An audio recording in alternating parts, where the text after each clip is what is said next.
ఎంత చిన్న విషయంలోనైనా సరే స్పష్టమైన ఆలోచన, స్పష్టమైన ప్రణాళిక ఉండాలి. ఇదే ఇవాళ లోపించినటువంటి విషయం. అలారం పెట్టుకుంటాడు, నిద్ర లేవడు.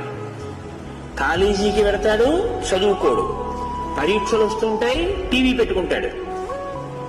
ఎప్పుడూ కూడా తను చెయ్యవలసినది ఏది చేద్దామనుకున్నాడో అది చేయడు.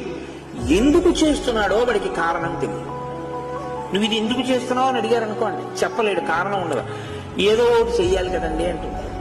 బీటెక్ అయిపోయిన తర్వాత ఏం చేస్తున్నావు అని అడిగారు అనుకోండి, హైదరాబాద్ వెళ్ళిపోయి అక్కడ కంప్యూటర్స్ దేనికి నేర్చుకుంటున్నావు అని మీరు అడిగారు అనుకోండి, అందాక ఏదో ఒకటి చెయ్యాలి కదండి అంటాడు. అందాక ఏదో ఒకటి చెయ్యాలని చేసేవాడే కానీ దీన్ని ఇందుకోసం చేస్తున్నానని చెప్పేవాడు ఉండడు లోకంలో. అసలు ఆయనకి లక్ష్యం లేదు. రాముడు అలా కాదు. గోబ్రాహ్మణ హితార్థాయ దేశస్యాస్య సుఖాయ చ. నేను గోబ్రాహ్మణుల హితము కొరకు, దేశ క్షేమము కొరకు, రాజపుత్రుణ్ణి కనుక నేను తాటకా సంహారం చేస్తున్నాను.